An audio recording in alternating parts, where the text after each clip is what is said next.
हमारी कहानी हमारे हीरो जांग वू से शुरू होती है, जो खुद ही कोडिंग और डिजाइनिंग सीख रहा था। उसके पास कोई टीम नहीं थी और उसने अकेले ही एक गेम डिजाइन किया। थककर वह अपनी कुर्सी पर पीछे झुक गया, खुद को यकीन दिलाते हुए कि 2 और महीनों में उसका काम पूरा हो जाएगा और उसकी मेहनत उसे जरूर कामयाबी दिलाएगी। अचानक उसका फोन बजा। यह माँ चुन चुन का फोन था। उसने कॉल उठाया और माँ ने पूछा कि वह किराया कब देगा। उसने उससे कुछ और दिनों का समय मांगा और वादा किया कि तब तक उसका गेम उसे अच्छा खासा पैसा कमा कर देगा। माँ ने उसे याद दिलाया कि वह यह बात 3 साल से सुन रही है। उसके पिछले गेम डूम्सडे को सिर्फ 10 लोगों ने खरीदा था और पीएमएन की बिक्री तो और भी खराब थी क्योंकि वह अकेली खरीदार थी। उसने कुछ उदास होकर जवाब दिया कि ऐसा सिर्फ इसलिए था क्योंकि उनमें अच्छे टेस्ट की कमी थी। माँ ने पलटकर कहा कि खराब टेस्ट उसी का है और उसे चेतावनी दी कि अगर उसने कल तक पैसे नहीं दिए तो उसे घर खाली करने के लिए तैयार रहना चाहिए। अपना बैलेंस चेक करने पर उसे पता चला कि उसके पास सिर्फ 558 आरएमबी थे। यह स्थिति निराशाजनक थी, लेकिन उसने सोचा कि अगर वह थोड़ा बेशर्म बन जाए तो माँ ज्यादा कुछ नहीं कर पाएगी। पक्का इरादा करके उसने फिर से टाइप करना शुरू किया, अपने काम को तेज करने और गेम को जल्दी खत्म करने की प्लानिंग करते हुए। अचानक उसका कंप्यूटर बंद हो गया और स्क्रीन पर ढेर सारे नंबर दिखाई देने लगे। मॉन्स्टर की इमेज डिजाइन करने, प्लॉट फाइनल करने और कोड जोड़ने और बग्स ठीक करने के बारे में मैसेज पॉप अप होने लगे, जिससे वह हैरान रह गया। जो हो रहा था और उसके डिजाइन इतने असली क्यों लग रहे थे, यह देखकर वह कंफ्यूज था। उसे एक चेतावनी मिली कि सिस्टम ओवरलोड हो गया है, फिर उसके कंप्यूटर का केस नीचे गिर गया और उसमें से धुआं निकलने लगा। उसने निराशा में सोचा कि उसकी जिंदगी खत्म हो गई है, लेकिन उसने देखा कि उसके कंप्यूटर स्क्रीन पर एक अजीब सी रोशनी अभी भी जल रही थी। स्क्रीन पर एक इंटरफेस दिखाई दिया जिसमें एक नई फैंटेसी दुनिया के रिलीज होने की घोषणा की गई थी। रिलीजिंग प्लेटफॉर्म पृथ्वी पर है। प्रोग्रेस बार 15% से शुरू हुआ, 30% पर पहुंचा और जल्द ही 100% पर पहुंच गया। पूरा होने पर उसके कंप्यूटर से तेज रोशनी निकली। उसने चकाचौंध करने वाली किरण से बचने के लिए अपना सिर झुकाया और उसके आसपास की चीजें बेकाबू होकर हिलने लगीं। यह महसूस करते हुए कि यह भूकंप है, वह दरवाजे की ओर भागा, उसे खोला और बिल्डिंग से बाहर निकल गया। बाहर आकर वह यह देखकर हैरान रह गया कि जमीन से पेड़ निकल रहे थे और बिल्डिंगों पर चढ़ रहे थे। उसे लगा कि वह सपना देख रहा है क्योंकि पेड़ अजीब तरह से जाने पहचाने लग रहे थे। उसके आसपास की भीड़ घबरा रही थी, यह समझने की कोशिश कर रही थी कि क्या हो रहा है। किसी ने आसमान की ओर इशारा करते हुए चिल्लाया कि एक अनजान उड़ने वाला मॉन्स्टर एक हेलीकॉप्टर से टकरा गया है। टक्कर से हेलीकॉप्टर में धमाका हो गया और वह और मॉन्स्टर दोनों जमीन पर गिर गए। गिरते मलबे से चिल्लाते हुए भाग रहे थे। एक छोटी लड़की को धक्का लगा और वह जमीन पर गिर गई। जैसे ही उसने अपनी आंखें खोली, उसने राक्षस को उस पर फुफकारते हुए देखा। वह उसे देखकर हैरान रह गया क्योंकि यह वही राक्षस था जिसे उसने डिजाइन किया था। उसका नाम हिप्पोग्रिफ था, जिसका ऊपरी शरीर चील जैसा, पिछला हिस्सा घोड़े जैसा और पंख स्टील जितने सख्त थे। उसका खतरा स्तर समुद्र तल था और उसकी खास क्षमता रिपल स्क्रीन थी। हिप्पोग्रिफ खड़ा हुआ और लोगों पर गुस्से से चिल्लाया। वह उसकी ओर भागा, यह जानते हुए कि स्थिति खराब है। हिप्पोग्रिफ ने एक छोटी लड़की को देखते हुए अपना मुंह खोला। उसने डर के मारे अपनी आंखें बंद कर ली। सौभाग्य से हमारे हीरो ने उसे समय पर पकड़ लिया और उसे खींचकर दूर ले गया, जबकि हिप्पोग्रिफ ने अपनी रिपल स्क्रीन का इस्तेमाल करना शुरू कर दिया। उसने छोटी लड़की के कान बंद कर दिए, यह जानते हुए कि उसे ऐसा करना जरूरी है, लेकिन जब उसने चीख सुनी तो उसे दर्द हुआ। अचानक जमीन बेकाबू होकर हिलने लगी। हिप्पोग्रिफ तब रुका जब उसने किसी चीज को अपनी ओर दौड़ते हुए सुना। जब हिप्पोग्रिफ ने पीछे मुड़कर देखा तो उसने लाल चमकती आंखें अपनी ओर आते हुए देखी। वह एक और भयंकर राक्षस था। फिर उसने हिप्पोग्रिफ पर हमला कर दिया। इससे पहले कि वह कोई प्रतिक्रिया कर पाता, उसने यह देखा और महसूस किया कि यह यूनिकॉर्न वुल्फ नाम का राक्षस था।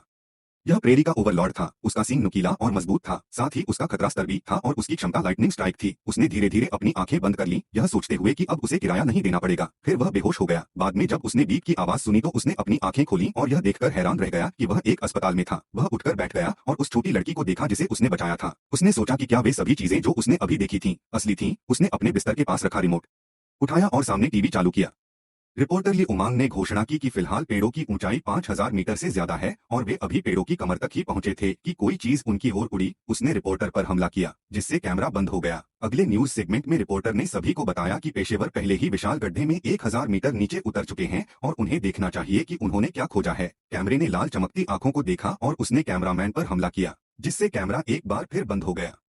अगले चैनल पर रिपोर्टर ने सभी को बताया कि यह इंसानों के संकट के जवाब में एक आपातकालीन घोषणा है। उन्होंने खिलाड़ियों से प्लेयर्स लॉबी में अपनी पहचान बताने की विनती की। उसने सोचा कि वे ऐसा क्यों कर रहे हैं, खिलाड़ियों की जरूरत थी। फिर हिप्पोग्रिफ, यूनिकॉर्न, भेड़िया, स्काई ट्री और एबिसल याद आए। इस गड्ढे ने उसे सोचने पर मजबूर कर दिया कि वे बिल्कुल वैसे ही क्यों दिख रहे थे जैसे वह नई फैंटेसी दुनिया बना रहा था। अचानक उसके सामने एक इंटरफेस पॉप अप हुआ। उसमें हमारे हीरो का नाम जांग वू दिखाया गया कि वह लेवल 1 पर था और उसका प्रोफेशन गेम डिजाइनर एनपीसी था। अभी उसके पास कोई टाइटल नहीं था। उसका एचपी 100 था, एमपी 0 था, स्ट्रेंथ 9 थी, एजिलिटी 11 थी, इंटेलिजेंस 12 थी, परसेप्शन 9 था, अनडिस्ट्रीब्यूटेड 0 था और एक नोट में लिखा था कि एक आम इंसान के पास 10 एट्रीब्यूट पॉइंट्स होते हैं। उसे हैरानी हुई कि क्या उसने जो गेम डिजाइन किया था, उसने धरती पर हमला कर दिया है। उसने अपनी इन्वेंट्री पर क्लिक किया, लेकिन इंटरफेस ने एक नोट दिखाया कि उसके जैसे एनपीसी स्टोरेज पैनल और स्किल पैनल का इस्तेमाल नहीं कर सकते। उसने दूसरे बटन पर क्लिक करने की कोशिश की, लेकिन इंटरफेस ने एक नोट दिखाया कि वह चेंज प्रोफेशन सिस्टम का इस्तेमाल नहीं कर सकता। वह दुखी था क्योंकि उसे लगा कि वह एक आम आदमी है। और एक गेम डिजाइनर के तौर पर उसकी कोई पहचान नहीं थी। अचानक किसी ने दरवाजा खोला और वह तुरंत बिस्तर पर लेट गया। जब उसने एक लड़की को देखा, उसकी मकान मालकिन माँ चुन चुन ने उससे नाटक बंद करने को कहा और उसे याद दिलाया कि टीवी अभी भी चल रहा है। उसने अजीब तरह से माँ से पूछा कि वह वहाँ क्यों थी, लेकिन माँ ने उससे वापस पूछा कि क्या उसे लगा कि वह आना चाहती थी और समझाया कि अस्पताल ने उसे आने के लिए कहा था। वो ने माँ से कहा कि वह जानता था कि वह उसके साथ सबसे अच्छा व्यवहार करती है, लेकिन माँ ने उससे कहा कि ऐसा सिर्फ इसलिए था क्योंकि अगर वह मर गया तो कोई उसे किराया नहीं देगा। छोटी लड़की जाग गई और उसे पहचानने की कोशिश करते हुए उसे देखा। फिर छोटी लड़की ने खुशी से उसे गले लगा लिया, उसे पापा कहकर बुलाया और उससे कहा कि वह आखिरकार जाग गया है। माँ ने गुस्से से उससे पूछा कि क्या उसका पहले से कोई बच्चा है, लेकिन उसने माँ पर चिल्लाकर कहा कि उसे बाद में समझाने दे। सब कुछ समझाने के बाद माँ समझ गई और उससे कहा कि हो सकता है कि छोटी लड़की की याददाश्त चली गई हो, इसलिए वह छोटी लड़की के माता पिता के उसे लेने से पहले छोटी लड़की का खोए हुए बच्चे का स्टेटस रजिस्टर करवाने में मदद करेगी। उसे उसका ख्याल रखना होगा। उसने इस मौके का फायदा उठाया और माँ से पूछा कि क्या वह किराए की फीस कम कर सकती है। माँ ने जवाब दिया हाँ और गुस्से से रसीद पकड़ ली। फिर उसने उससे कहा कि पहले उसे मेडिकल फीस दे, जो कुल 8,000 RMB थी। यह सुनकर वह कीमत की वजह से हैरान और चौंक गया। आपदा आने के बाद इंसानों ने स्काई ट्री और एबिसल पिट के खिलाफ न्यूक्लियर बम का इस्तेमाल किया। हालांकि वे जीत नहीं पाए, इसके बजाय उन्होंने आसमान पर से कंट्रोल खो दिया और अपने आधे इलाके को छोड़ दिया। अब इंसानियत का भविष्य खिलाड़ियों के हाथों में है। 6 महीने बाद जंग वू के घर में उसने देखा कि एक छोटी लड़की एक शील्ड उठाने की कोशिश कर रही थी और उसे खुशी खुशी देते हुए उसे पापा कह रही थी। उसने मैन मैन के बालों पर हाथ फेरा और उसे भरोसा दिलाया कि वह एक अच्छी लड़की है। मैन मैन एक अस्थायी नाम था जो वू ने उसे दिया था। उसने मैन के माता पिता को ढूंढने के लिए इस नाम का ऑनलाइन इस्तेमाल करने की कोशिश की थी। हालांकि उसे जवाब मिले, लेकिन वे ऐसे लोगों से थे जो मैन को गोद लेना चाहते थे, या कोई ऐसा व्यक्ति जो खुद को चाचा बता रहा था और दावा कर रहा था कि मैन के माता पिता एक दुर्घटना में मर गए हैं। उसने दृढ़ता से उस आदमी से मैन का असली नाम पूछा, लेकिन उस आदमी ने पलटकर पूछा कि क्या उस छोटी लड़की का नाम मैन मैन नहीं है। उसने आगे दावा किया कि जांग की रिपोर्ट की वजह से उनके शहर ने बच्चों को किडनैप करने वाले एक बड़े ग्रुप को पकड़ा है। 6 महीने बीत चुके थे और मैन की यादें अभी भी अधूरी थीं और उसके माता पिता अभी तक उसे लेने नहीं आए थे। सौभाग्य से मैन एक अच्छी बच्ची थी जो अक्सर घर के कामों में मदद करती थी। हालांकि वह अक्सर गलती से चीजें तोड़ देती थी। इससे माँ गुस्सा हो जाती थी, जिसके कारण वो पर मरम्मत का खर्च लगा। टेलीविजन के लिए 1,000 RMB और घर की मरम्मत के लिए 3,000 RMB।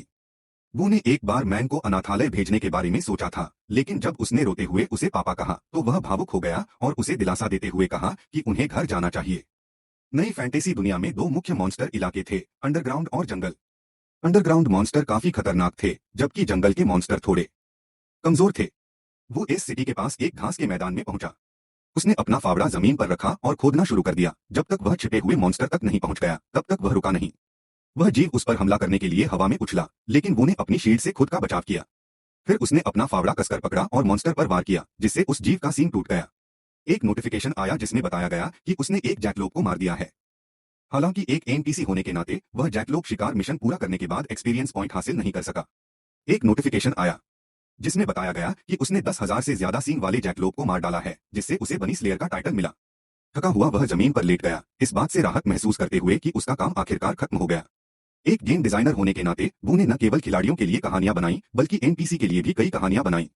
असल में बनी स्लेयर का टाइटल खास तौर पर एक एनपीसी के लिए था। कहानी के अनुसार एक आम एनपीसी 10,000 से ज्यादा जैकलोप को मारने के बाद एक छिपी हुई कहानी को ट्रिगर करेगा और खिलाड़ियों के साथ नई फैंटेसी दुनिया के हीरो के रूप में उभरेगा। वे एक धर्मयुद्ध पर आधे साल पहले जब जैंग वू ने प्रेरी में एनपीसी को देखा तो उसने डेमन किंग को मारने की कोशिश की, लेकिन एनपीसी जैकलोप्स का शिकार करता रहा। एनपीसी ने उसे चेतावनी दी कि वह अपने कामों के नतीजों के लिए उसे दोष न दे। वू ने एनपीसी को फंसाने के लिए प्रेरी में जाल बिछाए, जैकलोप्स को चारा बनाया ताकि उसे थका सके, और यहाँ तक कि ला ए फांग भी प्रेरी में आ गया। उस जीव ने एनपीसी पर हमला किया और उसे दूर फेंक दिया, जिसके बाद एनपीसी प्रेरी में दिखना बंद हो गया। नतीजतन दुनिया का हीरो बदलने की कगार पर था। बाद में एस सिटी प्लेयर्स लॉबी में अलग अलग लेवल के कई खिलाड़ी इकट्ठा हुए। वो एक मरे हुए खरगोश को पकड़े हुए अंदर आया, जिससे भीड़ हैरान रह गई। जैसे ही वह लॉबी से गुजरा, लोग उसके टाइटल जैकलोप स्लेयर के बारे में बात कर रहे थे और अंडरग्राउंड दंग में जाने के बजाय सिर्फ सबसे निचले लेवल के मॉन्स्टर्स का शिकार करने के लिए उसकी कायरता की आलोचना कर रहे थे। वो चिढ़ गया। वह कोई खिलाड़ी नहीं बल्कि एक गेम डिजाइनर था। वह ला जांग की मसालेदार खरगोश के सिर की दुकान पर रुका। मालिक लाओ जांग अपनी खास डिश मसालेदार खरगोश के सिर के लिए जाना जाता था। इस चीज को खाने से खिलाड़ी की मूवमेंट स्पीड 5 मिनट के लिए 5% बढ़ जाती थी। उसने लाओ को बताया कि उसे वह जैकलोप मिल गया है जिसे वह ढूंढ रहा था, लेकिन लाओ, जिसका बिजनेस हाल ही में खराब चल रहा था, ने उसे कुछ खरगोश के सिर दिए। वो ने कृतज्ञता के साथ खरगोश के सिर की प्लेट ले ली, इस बात से अनजान की एक लड़की उसे देख रही थी। एनपीसी लुआया सामने आई और उसे देखकर वो हैरान रह गया। वह खुश था कि आखिरकार एक मुख्य किरदार सामने आ गया था। गेम का डिजाइनर होने के नाते उसे पता था कि लुआ कोई आम एनपीसी नहीं है, बल्कि गेम के कुछ देवताओं में से एक है। कहानी के अनुसार 10,000 जैकलोप्स को मारने के बाद क्यूया को उसे दृढ़ निश्चयी और मजबूत इच्छा शक्ति वाला मानना चाहिए, जिससे उसे हीरो बनने का आशीर्वाद मिले। उसने क्यूया को देवी कहकर संबोधित किया और उससे जल्दी से अपना आशीर्वाद देने की विनती की। हालांकि उसने सवाल किया कि उसने खरगोशों को क्यों मारा, जो उसे प्यारे लगते थे, जिससे वह कहानी के स्पष्ट बदलाव के बारे में भ्रमित हो गया। क्यूया गुस्से में उसे बनी स्लेयर कहने लगी। उसने उसका हाथ पकड़ा, प्यारे जीवों की सामूहिक हत्या के लिए उसे डांटा और फिर गुस्से में उसे जमीन पर फेंक दिया। उसने उसे लात मारकर अपना गुस्सा निकाला। यहाँ तक कि मसालेदार खरगोश के सिर की दुकान का मालिक लाओ भी दखल देने से डर रहा था। एक और खिलाड़ी ने हंगामा देखा और क्यूया को पहचान लिया। उन्हें आश्चर्य हुआ कि क्या वो ने उसे उकसाया था या उसके साथ गलत व्यवहार किया था। वो पर हमला हुआ तो वह हैरान था। उसने सोचा कि क्या उसे हीरो नहीं बनना चाहिए था। अगर गेम इस दौरान अचानक एक बदलाव हुआ, एक नोटिफिकेशन पॉप अप हुआ। उसमें पता चला कि जैकलोप्स के नरसंहार के कारण उसे देवी लॉया ने श्राप दिया था। श्राप के कारण अब उसे दुनिया से अलग कर दिया गया था, उसकी इंसानियत छीन ली गई थी और उसे एक राक्षस में बदल दिया गया था। इंटरफेस खुला, उसका कैरेक्टर पैनल दिखा जिसमें उसकी नई रेस राक्षस के रूप में दिखाई दे रही थी। उसकी मौजूदा एचपी 200 में से 35 थी, एमपी 100 में से 100 थी, ताकत 13, फुर्ती 15, स्टेमिना 14, बुद्धिमत्ता 12, सटीकता 13 थी और उसके पास 0 अनडिस्ट्रीब्यूटेड पॉइंट्स थे। वो हैरान था लेकिन पूरी तरह से नाखुश नहीं था, क्योंकि एक राक्षस के शुरुआती गुण एक हीरो से ज्यादा थे। उसने सोचा कि यह सब शायद इसके लायक था। आंखों में आंसू लिए वो ने कुया से अपने प्यार का इजहार किया, लेकिन उसने उसे बेकार कचरा कहकर ठुकरा दिया। उसने ऊपर देखा और कुछ ऐसा देखा जो उसे नहीं कहना चाहिए था, जिससे किया ने उसे जोर से लात मारी और उसकी हेल्थ 30 हो गई। बाद में खुद को संभालने के बाद वो को एहसास हुआ कि प्लेयर बनने से पहले से बंद फंक्शन अनलॉक हो गए थे। वह खुश था क्योंकि इससे उसे ज्यादा सुविधा मिली और शिकार के दौरान कई चीजें ले जाने का बोझ कम हो गया। उसने स्किल लिस्ट खोली और लेवल 1 पर डेमन इमिटेशन देखा। यह स्किल कमजोर राक्षसों को डराकर उन्हें हिलने डुलने से रोक देती थी। इसका कूलडाउन 60 मिनट था और इसके लिए 20 एमपी की जरूरत थी। दूसरी स्किल डेमन ट्रांसफॉर्म लेवल 1 पर उसे राक्षस का रूप लेने में मदद करती थी, जिससे उसके सभी एट्रीब्यूट पॉइंट्स काफी बढ़ जाते थे। इसकी अवधि 30 सेकंड थी, कूलडाउन 24 घंटे था और इसके लिए 0 एमपी की जरूरत थी। उसकी नई रेस में ऐसी प्रतिभाएं थीं जो बहुत ज्यादा फुर्ती और बचाव देती थीं, दोहरे हथियार चलाने में माहिर थीं और रात में देखने की बेहतरीन क्षमता थी। एक नोटिफिकेशन में बताया गया कि राक्षस प्लेयर लॉबी में पेशा नहीं बदल सकते। लेवल 10 पर पहुंचने पर उसे पेशा बदलने का मिशन मिलेगा। इसके अलावा सिस्टम दुनिया को उसकी नई रेस के बारे में बताएगा। उसने उससे पूछा कि क्या वह अपना नाम छिपाना चाहता है। वो ने हाँ पर क्लिक किया और तुरंत एक नोटिफिकेशन ने एस सिटी के अनजान प्लेयर को देवी द्वारा श्रापित होने और एक दुर्लभ रेस पहचान पाने के लिए बधाई दी, जिससे एक छिपा हुआ प्लॉट अनलॉक हो गया। दूसरे प्लेयर्स ने भी यह देखा और विश्वास नहीं कर सके। वे भी एक देवी से श्रापित होना चाहते थे और उस अनजान प्लेयर को बधाई देने की योजना बना रहे थे, इस बात से अनजान की वो ही वह प्लेयर था और पास में ही था। कुछ तो देवी से प्रार्थना भी करना चाहते थे, जिससे वो को मजा आया। इस बीच प्लेयर मैनेजमेंट एसोसिएशन की बिल्डिंग में कुर्सी पर बैठा व्यक्ति एस सिटी मैनेजमेंट का प्रेसिडेंट एलक्यू एसोसिएशन भी नई रेस के बारे में नोटिफिकेशन मिलने पर उसने अपने सेक्रेटरी से पूछा कि क्या हाल ही में उनके शहर में कुछ बड़ा हुआ है। सेक्रेटरी ने जवाब दिया कि उनके शहर के थंडर ड्रैगन गिल्ड ने हाल ही में एक बी रैंक का अंडरग्राउंड डंजन लिविंगन क्लियर किया है। सेक्रेटरी ने ले को भरोसा दिलाया कि उसके भरोसेमंद सोर्स ने कंफर्म किया है कि गिल्ड ने किसी देवी से बातचीत नहीं की है और क्लाउड सोर गिल्ड और ब्लू गोट गिल्ड ने हाल ही में किसी डंजन पर हमला नहीं किया है। ले ने प्लेयर लॉबी में किसी भी असामान्य घटना के बारे में पूछा और बिंग युन ने बताया कि जैकलोप्स का शिकार करने के लिए जाने वाले एक प्लेयर ने एक एनपीसी को गुस्सा दिला दिया था और उसे बुरी तरह पीटा गया था। जब ले ने पूछा कि क्या इसमें जंगू नाम का कोई लड़का शामिल था, तो बिंग युन हैरान रह गई और पूछा कि क्या ले भी वो पर नजर रख रहा है। ले ने बताया कि वह वो के पिता को जानता है। फिर उसने बिंग युन को निर्देश दिया कि जब उसे समय मिले तो वह वो को ढूंढे, क्योंकि वो डंजन से डरता था। ले ने सुझाव दिया कि वह उसे अपनी बैकअप टीम में भर्ती कर ले। बिंग युन ने पुष्टि की कि वह समझ गई। बाद में घास के मैदान में उसने 2 फावड़े पकड़े हुए थे और जमीन में बिल बनाकर बैठे एक जैकलोप को देख रहा था। अचानक वह अपने बिल से बाहर निकला और उस पर हमला कर दिया। जैसे ही वह पास आया, उसने कुशलता से अपना फावड़ा नीचे घुमाया और उसे जमीन पर पटक दिया। एक नोटिफिकेशन पॉप अप हुआ जिसमें बताया गया कि उसने जैकलोप को मार डाला है और उसे 10 एक्सपीरियंस पॉइंट मिले हैं। अब लेवल 1 पर 100 में से 10 एक्सपीरियंस के साथ उसे आखिरकार एक्सपीरियंस मिलने पर संतुष्टि की लहर महसूस हुई। जैकलोप्स के झुंड के साथ पिछली मुलाकातों में उसके पास भागने के अलावा कोई चारा नहीं था। हालांकि इस बार वह उनसे आमने सामने मुकाबला करने के लिए उत्सुक था। एक दानव में बदलने के बाद उसकी सभी खूबियां बेहतर हो गई थीं, जिससे जैकलोप्स की हरकतें बहुत धीमी लग रही थीं। जब एक जैकलोप ने हमला किया तो उसने आसानी से उसे ब्लॉक कर दिया और घमंड से उसे बताया कि उसके प्रयास बहुत धीमे हैं। वह उसकी हर चाल का अंदाजा लगा सकता था। उसने उसके कान पकड़े और खतरनाक तरीके से मुस्कुराया जैसे ही वह गिर गया। अगले नोटिफिकेशन से पता चला कि उसका लेवल बढ़कर लेवल 2 हो गया है। हारे हुए जैकलोप को देखते हुए उसे अपनी नस्लीय क्षमताओं की याद आई। बिना किसी झिझक के उसने अपनी डेमन इंटिमिडेशन स्किल एक्टिवेट की, जिससे जैकलोब्स चौंक गए और डर के मारे बेहोश हो गए। उसने गिरे हुए जैकलोब्स को हरा दिया और उन्हें अपनी इन्वेंट्री में जोड़ लिया, साथ ही उसका लेवल भी बढ़ गया। दिन बीतते गए, जैसे जैसे वो जैकलोब्स का शिकार करता रहा, उसका लेवल आखिरकार 6 तक पहुंच गया। हालांकि जैसे जैसे उसका लेवल बढ़ा, इन कम लेवल के मॉन्स्टर्स से मिलने वाला एक्सपीरियंस कम होता गया। उसने यह निष्कर्ष निकाला कि एक्सपीरियंस पाने के लिए जैकलोब्स का शिकार करना बेकार हो गया है और उसने फैसला किया कि अब ऊंचे लेवल के मॉन्स्टर्स का शिकार करने का समय आ गया है। हालांकि ओरिजिनल गेम डिजाइन में प्लेयर्स को प्रति लेवल केवल एक बिना बांटा हुआ एट्रीब्यूट पॉइंट मिलता था, इस दुनिया में वॉरियर्स आमतौर पर उन्होंने अपनी ताकत बढ़ाई, हत्यारों ने अपनी सटीकता को बेहतर बनाया और जादूगरों ने अपनी बुद्धिमत्ता को बढ़ाया। वो सोच रहा था कि कौन सी विशेषता बढ़ाई जाए, तभी उसने दूर एक विशाल प्राणी को देखा जिसने उसका ध्यान खींचा, जिससे उसे झटका लगा। वह जैकलोब किंग था, एक लेवल 10 प्रेयरी वाइल्ड बॉस जिसके सींग स्टील जितने सख्त थे, जिसे डीएल प्राणी के नाम से जाना जाता था। उसकी खास क्षमता बाउंसिंग क्रैश थी। उसे एक सुअर को खाते हुए देखकर वो को डर का झटका लगा। जैकलोब किंग पहला बॉस था जिसे उसने इस फैंटेसी दुनिया में नए खिलाड़ियों के लिए डिजाइन किया था। अपनी ज्यादा एचपी, मजबूत त्वचा और डरावनी गति के साथ यह नए लोगों के लिए एक बुरा सपना था। नए और कम लेवल के खिलाड़ियों के लिए एकमात्र असली रणनीति यह थी कि दूर से हमला करने के लिए धनुष का इस्तेमाल किया जाए। दुख की बात है कि उसके पास सिर्फ एक फावड़ा था, जिससे उसे अपने शुरुआती डिजाइन पर पछतावा हुआ। एजिलिटी पर फैसला करते हुए वो ने अपने 6 बिना बांटे हुए पॉइंट्स जोड़े, जिससे यह 21 हो गया। एक डेमन खिलाड़ी के तौर पर वह एक आम नए खिलाड़ी से शारीरिक रूप से बेहतर था। एक डेमन के गर्व के लिए उसने जैकलोब किंग को चुनौती देने का फैसला किया। हालांकि वह जल्दी से पीछे हट गया, यह कहते हुए कि वह मजाक कर रहा था और जैकलोब्स को मूर्ख खरगोशों का झुंड कहकर मजाक उड़ाया। गुस्से में आकर जैकलोब किंग दहाड़ा। वो ने जवाब दिया और पूछा कि क्या उसे सच में लगता है कि वह लड़ेगा, और उसे अपनी संख्यात्मक कमी की याद दिलाई। जैकलोब्स अपने बिलों से बाहर निकले और जैकलोब किंग के नेतृत्व में उसका पीछा करने लगे। किंग ने अपने बाउंसिंग क्रैश का इस्तेमाल करके उसे अपने सींग से मारने की तैयारी की। राइड सही समय पर बीच में आ गया और दूसरे प्रयास से भी बाल बाल बच गया। उसने राजा को ताना मारा, आसानी से उसके बाद के हमलों से बचते हुए, और उसे एक हिट करने की चुनौती दी। उसकी ज्यादा एजिलिटी ने उसे आसानी से बचने दिया। गुस्से में आकर राजा ने जैकलोब्स को बुलाया और उन्हें वो पर हमला करने का आदेश दिया। शोर सुनकर वो रुका और पीछे मुड़कर देखा कि राजा के नेतृत्व में जैकलोब्स का एक झुंड उसके पीछे पड़ा है, जिससे वह घबरा गया। हकलाती आवाज में उसने दूसरों को बताया कि व्हाइट बॉस गैलू किंग आ गया है और उन्हें तेजी से पीछे हटने की सलाह दी। हालांकि भागने के बजाय दूसरे खिलाड़ी राजा द्वारा गिराए गए दुर्लभ लूट को पाने के मौके से उत्साहित लग रहे थे। उन्होंने वो को भरोसा दिलाया कि वे उसके साथ शामिल होंगे, लेकिन उसकी मदद करने के बजाय वे भी जैकल लूप पैक द्वारा पीछा किए गए। खिलाड़ियों ने वो को कोसा, लेकिन वह बस मुस्कुराया, अपने बच्चे के लिए खाना बनाने का बहाना बनाया। उसने उन्हें अलविदा कहा, उन्हें अपनी प्रभावशाली गति से हैरान छोड़ दिया और उस पर बदला लेने की कसम खाई। अपनी मौजूदा मुश्किल के कारण कुछ घंटों बाद मां की बिल्डिंग में उसने अपने अपार्टमेंट का दरवाजा खोला और एक प्यारी सी मैन ने उसका स्वागत किया। वह उत्साह से अपने पिता को गले लगाने दौड़ी। उसने उससे पूछा कि उसने आज घर पर क्या किया, और मैन ने जवाब दिया कि मकान मालकिन ने उसे एक पिक्चर बुक दी थी। जब से जैंगवू ने मैन को गोद लिया था, मकान मालकिन मां चान चान अक्सर आती रहती थी और मैन की देखभाल में मदद करती थी। मां ने उसे सख्ती से चेतावनी भी दी थी कि वह मैन के साथ गलत व्यवहार न करे। जब वे एक दूसरे से खुशी खुशी मिले तो उनके पेट भूख से गुड़गुड़ाने लगे। उसने मैन को भरोसा दिलाया कि वह रात का खाना बनाएगा। पिता बनने के बाद उसने सभी तरह के फ्राइड राइस बनाना सीख लिया था, जैसे अंडे और सूखे मूली के फ्राइड राइस, हैम फ्राइड राइस, टमाटर फ्राइड राइस और भी बहुत कुछ। हालांकि जब उसने कैबिनेट खोला तो वह खाली था। उसने फ्रिज चेक किया और पाया कि वह भी खाली था, जिससे उसे एहसास हुआ कि उनका खाना खत्म हो गया है। मैन ने अपने पिता का निराश चेहरा देखा और वो की शर्ट खींची। उसने खुशी खुशी उसे बताया कि उसे भूख नहीं लगी है। उसे देखकर उसे याद आया कि पिछले आधे साल से मैन का खाना सिर्फ चावल के साथ सरसों, दलिया के साथ सफेद चीनी और दोनों के बीच बांटी गई एक रोटी ही थी।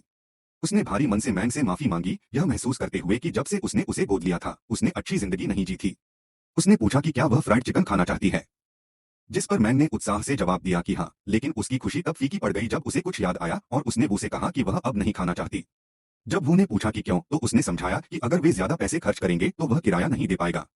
वो ने माना कि उस पर अभी भी माँ का 3 महीने का किराया, मेंटेनेंस और मेडिकल फीस बकाया है, लेकिन उसने मैन को भरोसा दिलाया कि वे आज एक शानदार दावत कर सकते हैं, भले ही उसके खाते में सिर्फ 121 RMB थे।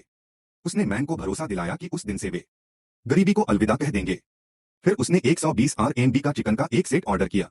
वह जानता था कि आपदा के बाद की दुनिया में खिलाड़ी हर किसी का आइडल बन गया था और बहुत से लोग उनकी तारीफ करते थे। इन लोगों के पास या तो मजबूत शरीर था या समझ से बाहर ठीक करने की क्षमताएं थीं, लेकिन सबसे जरूरी बात यह थी कि वे सभी अमीर थे और जब तक उनके पास खिलाड़ी की पहचान थी, वे दंग में जा सकते थे। वह यह भी जानता था कि जंगली राक्षसों के विपरीत जमीन के नीचे के राक्षस मॉन्स्टर क्रिस्टल गिराते थे।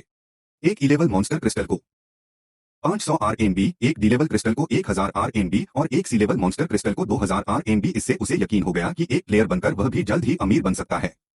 जल्द ही किसी ने उनके दरवाजे पर दस्तक दी और उनका सिल्वर आर्च फैमिली मील सेट डिलीवर किया। वो और मैन ने उसे बहुत चाव से खाया। खाते समय उनकी आंखों से आंसू बह रहे थे। जैसे ही रात हुई, उसने सोई हुई मैंग को बिस्तर पर लिटाया और सावधानी से उस पर कंबल ओढ़ा दिया। उसने सुना कि वह नींद में खुशी से बड़बड़ा रही थी कि फ्रेंच फ्राइज कितने स्वादिष्ट थे। इसके बाद वह अपने कंप्यूटर डेस्क पर लौटा और चैट फोरम चेक किया। उसने देखा कि उस दोपहर 4 बजे जैकलोब किंग शहर के बाहरी इलाके में दिखाई दिया था, जिससे खरगोशों का झुंड आ गया था। 4 प्लेयर्स पर खरगोशों के झुंड ने हमला किया और उन्हें अस्पताल में भर्ती कराया गया। सौभाग्य से उन्हें समय पर बचा लिया गया और उनकी जान अब खतरे में नहीं थी। उसे राहत मिली कि उसके साथ वाले प्लेयर्स मरे नहीं थे। अगर वे मर गए होते तो उसे बहुत ज्यादा पछतावा होता। फोरम पर टॉप और ट्रेंडिंग पोस्ट सभी उसी ने लिखे थे। उस आपदा के बाद वो दूसरों की मदद करने की पूरी कोशिश कर रहा था। इस तरह प्लेयर्स के लिए वो एक भगवान जैसा था। हालांकि कभी कभी ऐसी दुर्घटनाएं भी होती थीं, जैसे कि एक घटना जिसमें 50 लोग दंगन में गए और केवल 2 ही बच पाए। एक बचे हुए व्यक्ति के अनुसार टीम लीडर ने दंगन गाइड पर बहुत ज्यादा भरोसा किया था और वह खुद को ढाल नहीं पाया था। प्लेयर्स ने पूछा कि क्या गॉड की गाइड सच में मददगार थी, लेकिन वह जानता था कि यह उसकी अब तक की सबसे बड़ी गाइडिंग विफलता थी। इस विफलता के कारण मल्टीलेवल दंगन और एक नए बॉस का निर्माण हुआ। वह समझ गया था कि यह सब सिस्टम अपडेट और गेम में अतिरिक्त कंटेंट के कारण था। उनकी कठोर दुनिया में भले ही वे 99 बार सफल हों, एक भी गलती उनके लिए अंत हो सकती थी। उस घटना के बाद वो ने धीरे धीरे गाइड अपलोड करना बंद कर दिया। अगले दिन वह एस सिटी के बाहरी इलाके में प्रेरी पहुंचा। अपनी मौजूदा वित्तीय कठिनाइयों से अवगत होकर वह जानता था कि उसे आय का एक तरीका खोजना होगा। उसने जोर से घोषणा की कि वह एक बार का खाना छोड़ सकता है, लेकिन वह मैन को ऐसा करते हुए नहीं देख सकता था। पास के सुअरों का सर्वेक्षण करते हुए उसे एहसास हुआ कि वह अभी लेवल 6 पर है और उस सुबह तक लेवल 10 तक पहुंचना था। इसलिए उसने प्रोफेशन बदलने का मिशन शुरू करने का फैसला किया, अंडरग्राउंड डंग में जाना और मॉन्स्टर क्रिस्टल इकट्ठा करना। वह यह भी समझ गया था कि वे फैंग सुअर बहुत आक्रामक थे और झुंड में घूमते थे। वे कोई क्रिस्टल नहीं गिराते थे, जिससे उनका शिकार करना बेकार का काम था और यही कारण था कि कुछ ही प्लेयर्स ने उनमें दिलचस्पी दिखाई। हालांकि दूसरों को पता चले बिना उसने गेम बनाते समय चुपके से अतिरिक्त पुरस्कार शामिल किए थे। आमतौर पर शिकार करना एक ही मॉन्स्टर को बार बार मारने पर एक्सपीरियंस पॉइंट कम हो जाते थे, लेकिन 100 फैंग बोर्स को हराने के बाद प्लेयर का एक्सपीरियंस अपने भरोसेमंद शॉवल से दोगुना हो जाता था। उसने लेवल 3 के फैंग बोर क्यूब पर हमला किया। यह समझते हुए कि लेवल 10 तक जल्दी पहुंचना उसके मौजूदा शिकार पर निर्भर करता है, एक नोटिफिकेशन आया जिसमें बताया गया कि उसने एक फैंग बोर क्यूब को सफलतापूर्वक मार दिया है, जिससे उसे 10 एक्सपीरियंस पॉइंट मिले। एनर्जेटिक होकर उसने अपना शिकार जारी रखा। फेल बोर्स को देखकर उसे गर्व महसूस हुआ, लेकिन जब उसने अपने पीछे बहुत सारे गुस्से वाले बोर्स का झुंड देखा तो वह हैरान रह गया। वह हॉट परस्यूट में बोर्स से माफी मांगते हुए भाग गया, लेकिन वे वहीं रहे। एक नोटिफिकेशन से पता चला कि उसकी डेमन इमिटेशन स्किल रिसेट हो गई है, जिससे उसकी उड़ान रुक गई। वह धीरे धीरे घूमा और बोस को बताया कि अब जवाबी कार्रवाई करने की उसकी बारी है। अपनी डेमन इमिटेशन स्किल को एक्टिवेट करते हुए वह बोस की ओर कूदा, जिससे वे डर के मारे गिर पड़े। उसने अपने शॉवल से उन्हें ठीक से खत्म कर दिया। हर सुअर के लिए 50 एक्सपीरियंस पॉइंट कमाकर उसे लेवल 10 तक पहुंचने में मदद मिली। आसानी से और प्रोफेशन को ट्रिगर करते हुए एक्सेस करने पर मिशन बदल गया। गेम के इंटरफेस को देखकर उसे राहत मिली कि उसने आखिरकार लेवल 10 हासिल कर लिया था। हालांकि उसे उम्मीद से आधा घंटा ज्यादा समय लगा था, फिर भी उसके पास काफी समय था। उसका डेमन रेस प्रोफेशन बदलने का मिशन स्काई ट्री के उत्तरी तरफ मौजूद डेमन वुल्फ डंजन को 60 मिनट के अंदर साफ करना था। डेमन वुल्फ डंजन एक ही एल अंडरग्राउंड डंजन था जो उन 5 प्लेयर्स की टीम के लिए सही था जिन्होंने पहले ही प्रोफेशन बदल लिया था और जिनके लेवल 10 से 20 तक थे। इस नई फैंटेसी दुनिया में 2 तरह के डंजन थे, अंडरग्राउंड डंजन और fixed underground dungeon. Fixed underground dungeon में तय जगहें और फिजिकल गेट थे। इन डंजन के अंदर मॉन्स्टर भाग नहीं सकते थे और एक बार प्लेयर्स के इन डंजन को साफ करने के बाद वे फिर से खुल जाते थे। दूसरी ओर रैंडम अंडरग्राउंड डंजन जगह की दरारें थीं जो जंगल या शहर में रैंडम तरीके से दिखाई दे सकती थीं। अगर इन्हें बहुत लंबे समय तक साफ नहीं किया गया तो मॉन्स्टर इन डंजन से बाहर निकलकर पृथ्वी पर हमला कर सकते थे। इसके अलावा प्लेयर्स के साफ करने के बाद ये डंजन गायब हो जाते थे। उसे लगा कि प्रोफेशन बदलने की मुश्किल बहुत ज्यादा है और उसे शक था कि सिस्टम जानबूझकर उसे टारगेट कर रहा था। जब इंसानियत ने स्काई ट्री पर न्यूक्लियर हथियार छोड़े थे, इसने एक गोल्ड डिफेंस शील्ड बनाई थी जो सभी टेक्नोलॉजिकल डिवाइस को ब्लॉक कर देती थी। अगर कोई कार स्काई ट्री के पास आती तो यह अपने आप जल जाती। अगर कोई बैटल जेट शील्ड में उड़ता तो इसका प्रोपल्शन खत्म हो जाता और कोई भी सिग्नल शील्ड में नहीं घुस पाता। इस तरह HSE से चलने वाली गाड़ियां सबसे आम तरीका थीं। स्काई ट्री के आसपास ट्रांसपोर्टेशन मैनेजमेंट एसोसिएशन की तरफ से प्लेयर्स के लिए फ्री में दिया जाता था। गाड़ी में चढ़ने पर उसने खूबसूरत प्रेरी को देखा था, जिससे पता चलता था कि नेचर इंसानी दखल के बिना बेहतर तरीके से बढ़ सकती है। आखिरकार वे अपनी जगह पर पहुंच गए और वह डेमन वुल्फ डंजन में पहुंचकर बहुत खुश था, जैसा कि कई MMORPG गेम्स में होता था। कुछ प्लेयर्स पैसे के बदले दूसरे प्लेयर्स की मदद करने के लिए अपना लेवल प्रोग्रेस रोक देते थे। इन प्लेयर्स ने खुद को एक कैरी टीम के तौर पर एडवर्टाइज किया था और जो लोग उनके साथ जुड़ना चाहते थे उन्हें क्रिस्टल और इक्विपमेंट देने का वादा किया। अपने मिशन को 1 घंटे के अंदर पूरा करने की जरूरत को समझते हुए उसने अपनी मदद के लिए कुछ प्लेयर्स को शामिल करने के बारे में सोचा। एक प्लेयर ने उसे बताया कि उनके पास एक स्लॉट खाली है और पूछा कि क्या वह शामिल होना चाहता है। जब उसने कीमत के बारे में पूछा, प्लेयर ने जवाब दिया कि यह हर जर्नी के लिए 20,000 RMB है, साथ ही 5 की कीमत पर 6 राइड्स का प्रमोशन ऑफर भी है। कीमत सुनकर वह हैरान रह गया और उसने मना कर दिया। फिर उसने उस ग्रुप को देखा जिसे उसने पहले देखा था। उनका लेवल बढ़ गया था और वे सुपीरियर गियर से लैस थे। अचानक चेन जेन लेवल 19 उसके पास आया, जिससे वह घबरा गया और जल्दी से अपनी इन्वेंट्री खोली। उसे पता था कि उसे उन्हें पहचानने से रोकना होगा। चेन जिन ने बताया कि उनकी टीम में 4 प्लेयर्स हैं और उन्हें एक और की जरूरत है। फिर उसने पूछा कि क्या वह उनके साथ शामिल होना चाहेगा। उसने ऊपर देखा, एक मास्क पहना हुआ था, जिससे चेन जेन ने पूछा कि उसने इसे क्यों पहना हुआ है। उसने बताया कि वह एक माइनर है, एक प्रोफेशन जो डंजन्स के अंदर मॉन्स्टर क्रिस्टल्स की माइनिंग के लिए समर्पित है और आमतौर पर लड़ाई में शामिल नहीं होता। शेनजेन ने उसे भरोसा दिलाया कि उसका प्रोफेशन कोई दिक्कत नहीं है और वह उनके साथ शामिल हो सकता है। शेनजेन ने यह भी बताया कि इक्विपमेंट लूट 4 ओरिजिनल मेंबर्स में बांट दी जाएगी, लेकिन वे क्रिस्टल्स को उसके साथ बराबर बांट देंगे। रिलीव ने उसे पहचाना नहीं था। उसने माना कि उनकी टीम के लेवल और इक्विपमेंट टीम के लेवल और इक्विपमेंट के बराबर थे। कैरी टीम्स ने यह नतीजा निकाला कि यह एली के लिए उनके साथ फायदेमंद था और चेन जेन के प्रपोजल पर सहमत हो गए। साथ मिलकर उन्होंने डंगन का गेट खोला, जहां घना अंधेरा था क्योंकि स्काई ट्री ने सभी टेक्नोलॉजिकल डिवाइस को रोक दिया था। वे रोशनी के लिए फ्लैशलाइट के बजाय टॉर्च पर निर्भर थे। अपनी टॉर्च पकड़े हुए वे डंगन में और अंदर गए और उन्होंने अपने डेमन को एक्टिवेट कर दिया। उनकी नजरें जमीन और दीवारों में जड़े चमकते क्रिस्टल पर पड़ी। काई ओंग लेवल 18 पर था और मॉन्स्टर क्रिस्टल इकट्ठा करने के लिए उत्सुक था, लेकिन चेन जेन ने उसे ऐसा करने से रोका। अंधेरे से एक भेड़िया निकला, उसकी लाल आंखें दुश्मनी से उनकी तरफ घूर रही थीं। वह लेवल 12 का एक बख्तरबंद दानव भेड़िया था। चेन जेन ने अपनी टीम को बख्तरबंद दानव भेड़ियों के बारे में चेतावनी दी और उन्हें लड़ाई के लिए तैयार रहने का निर्देश दिया, जबकि उसने भेड़ियों का ध्यान अपनी ओर खींचा। एक भेड़िया उन पर हमला करने के लिए कूदा, लेकिन उन्होंने एक तीर चलाया और उसे मार गिराया, ठीक उसी समय जब चेन जेन उसके करीब पहुंच रहा था। इसके बाद चेन जेन ने उसका सिर काट दिया। एक और भेड़िया चेन जेन पर झपटा, लेकिन किस्मत से केनाई ने समय पर अपना जादू चलाया और भेड़िया चेन जेन पर हमला करने से पहले ही उसे मार गिराया। चेन जेन ने अपनी टीम को बताया कि दोनों दानव भेड़ियों को खत्म कर दिया गया है और उन्हें आगे बढ़ने से पहले अपनी एनर्जी वापस पाने की सलाह दी। फिर उसने वो को आगे के खतरों के बारे में चेतावनी दी और सुझाव दिया कि वह पीछे रहकर माइनिंग करे।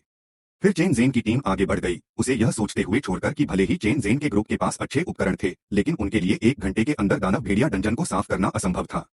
उसने अपने फावड़े से खोदना शुरू किया, यह जानते हुए कि बॉस एंट्रेंस के बहुत करीब ठीक उसके नीचे था। 1 मिनट बाद उसका फावड़ा जमीन के नीचे पहुंच गया। वह एक रस्सी का इस्तेमाल करके नीचे उतरा, लेकिन जैसे ही उसने जमीन पर कदम रखा, उसका स्वागत एक भेड़िए ने किया। ऊपर देखकर वह हैरान रह गया। भेड़िया उस पर हमला करने के लिए दौड़ा। सौभाग्य से वह बच गया, लेकिन उसके नुकीले पंजों से उसे 10 पॉइंट्स का नुकसान हुआ। उसने पीछे मुड़कर देखा कि भेड़िया जमीन पर गिर गया था। उसने अपनी इन्वेंट्री खोली, यह जानते हुए कि ऐसे समय में उसे इसका इस्तेमाल करना होगा। फिर उसने भेड़िए को मरा हुआ जैकालोप दिखाया, जिससे वह हैरान रह गया। जैकालोप को देखकर भेड़िए की क्रूरता तुरंत पिल्ले जैसे व्यवहार में बदल गई। उसने खरगोश को उसकी तरफ फेंक दिया, यह जानते हुए कि डंजन में रहने वाले बख्तरबंद दानव भेड़ियों का खाना खराब होता है और वे जैकालोप्स की ओर आकर्षित होते हैं। उसने मौका देखा और लगातार बख्तरबंद भेड़िए के पेट में चाकू मारा, यह जानते हुए कि उसका कमजोर बिंदु पेट था। फिर एक नोटिफिकेशन आया जिसमें उसे बताया गया कि उसने एक बख्तरबंद दानव भेड़िए को मार दिया है और 100 एक्सपीरियंस पॉइंट्स हासिल किए हैं। वह खुश था कि उसे बहुत सारा एक्सपीरियंस मिला और उसे एक क्रिस्टल भी मिल सकता था, इसलिए उसने फैसला किया कि उसे वही लेवल अप करना चाहिए। अचानक उसने अपने पीछे से कुछ आने की आवाज सुनी। पीछे मुड़कर उसने भेड़ियों का एक झुंड अपनी ओर आते देखा। जैसे ही वे उस पर हमला करने वाले थे, वह तुरंत कूद गया। रस्सी पर चढ़ते हुए उसने चिल्लाकर कहा कि वह भूल गया था कि जैकलोप की गंध से शैतान भेड़िए आकर्षित होंगे। वह तेजी से रस्सी पर चढ़ गया और भेड़ियों को अलविदा कहा। ऊपर पहुंचने पर उसने भेड़ियों से कहा कि वे उसका पीछा नहीं कर सकते, लेकिन भेड़िए भाग गए, जिससे उसे हैरानी हुई कि वे क्यों चले गए। उसने देखा कि भेड़िए कहाँ भागे थे और देखा कि वे चेन जेन के ग्रुप को घेरे हुए थे। उसे उन चारों के लिए सच में बुरा लगा, लेकिन उसने सोचा कि जब वे जैकलोप किंग के हमले से बच सकते हैं, तो शैतान भेड़िए ज्यादा परेशानी नहीं खड़ी करेंगे। जियो जोंग ने अपना तीर साधा और उसे छोड़ दिया, जिससे एक भेड़िए की आंख में चोट लगी। फिर उसने चेन जेन से पूछा कि अंडरग्राउंड कालकोठरी में क्या गड़बड़ है और इतने सारे कवच वाले शैतान भेड़िए क्यों हैं, लेकिन इससे पहले कि चेन जेन जवाब दे पाता, जिस भेड़िए को जियो जोंग ने घायल किया था, उसने उसे जमीन पर धकेल दिया और उसकी बाह काट ली।